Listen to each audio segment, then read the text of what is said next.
It is November 1998 in the Sunrise Kingdom. The latest generation of video game console from Sega just launched. The Sega Dreamcast.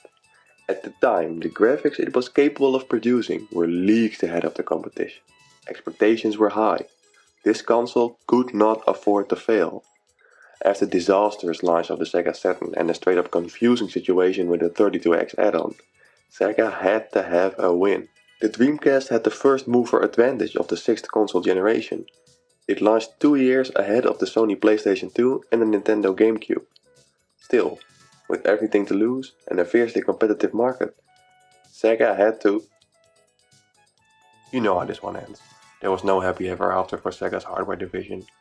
Although it showed very strong initial sales, even becoming one of the fastest selling consoles within the first 24 hours of its launch, the lack of third-party publisher support coupled with the imminent launch of the PlayStation 2, it ultimately ended up getting discontinued in April of 2002. The Dreamcast was manufactured for just 4 short years, 3 if you're in North America or just 2 in Europe. Yet despite this very short shelf life, the Dreamcast has had a lasting legacy to this very day. In fact, it spurred the launch of one of the most recognized names in gaming these days. If you take a close look at the front of this here Dreamcast, you will notice something that you won't find on any PlayStation 2. Designed for Windows CE. What? That's right, Microsoft had a hand in this thing. Does this mean you can use Outlook and Word on this console? No. Unless? No. During the development of the Dreamcast, Sega realized that it wanted to succeed. It had to provide a better experience for developers than the absolute mess that the Sega Saturn was, with its dual CPU-GPU weirdness. So it partnered up with Microsoft, who ported Windows CE to the Dreamcast. Windows CE was made for embedded devices as a very stripped-down version of Windows. The thinking was that developers could then easily port or develop their Windows games for the Dreamcast. Of course, third-party support never really got up to speed and Sega had to develop most games by itself. But helping Sega did get Microsoft thinking. They were working on this new thing called DirectX. DirectX was a graphics API that meant developers could more easily utilize 3D acceleration hardware in a computer. They got thinking, wait a minute, graphics, Windows CE, gaming, developers, money? Xbox was born. Creatively named after being a direct Xbox.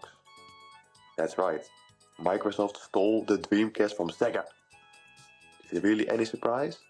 Just have a look at the controllers.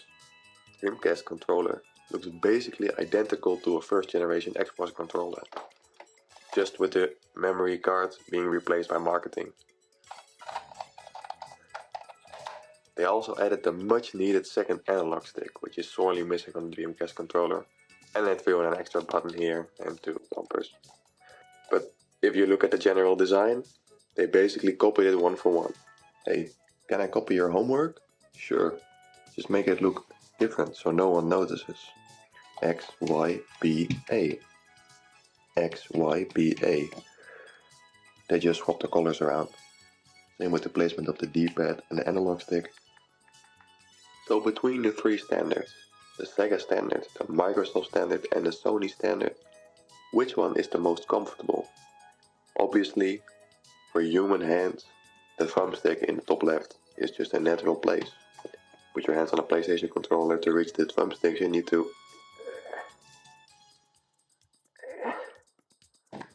And the Xbox correctly copied it from Sega. But across all these controllers, there's only one true most comfortable controller. All hail the king. The PlayStation Move controller. But even the PlayStation Move controller was actually a copycat. Because guess which controller actually introduced us to motion-based controlling? The Dreamcast fishing rod controller.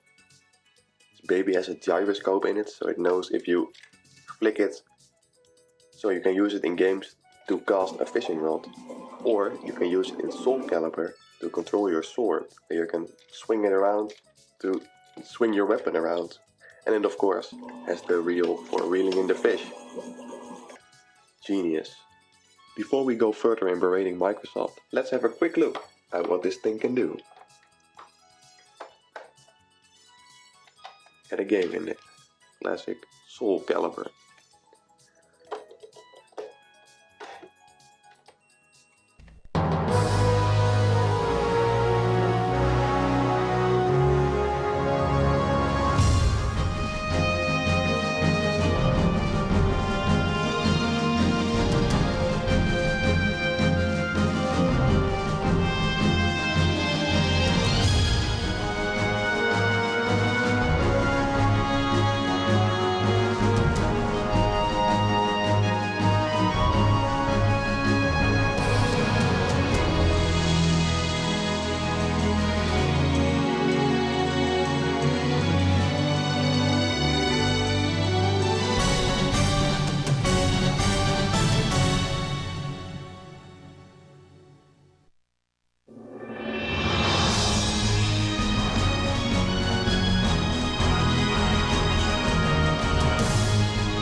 Soul Calibur.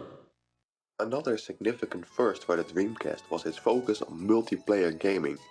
Not only in the sense that it has 4 controller ports for 4-player local multiplayer, but if you take a look at the back, you will also find a built-in network modem, which allows you to play online games. There was one very notable Dreamcast game which made use of its internet capabilities.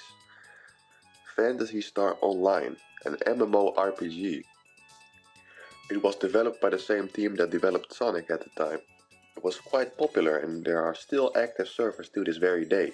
One of the accessories you could utilize while playing Phantasy Star Online was the Dreamcast keyboard, which you could plug in into one of the 4 ports, with your controller being in the other, so you could type in multiplayer, so you could type in the chat while still making use of your controller to play the game.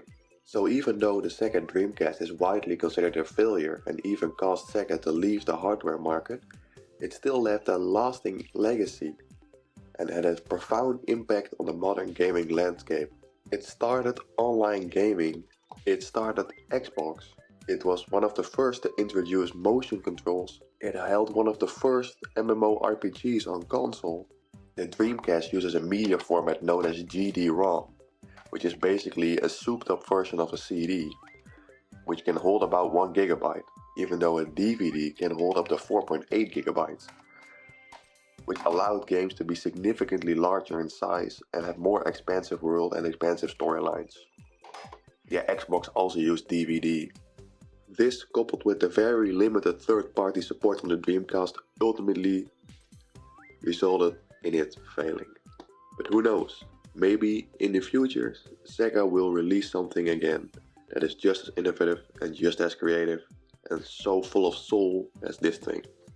Even though the Xbox ultimately won out and proceeded to be the lasting platform, there was one thing that the Dreamcast did that they were never able to achieve over at Xbox. Did the Xbox have a fishing controller? I think not.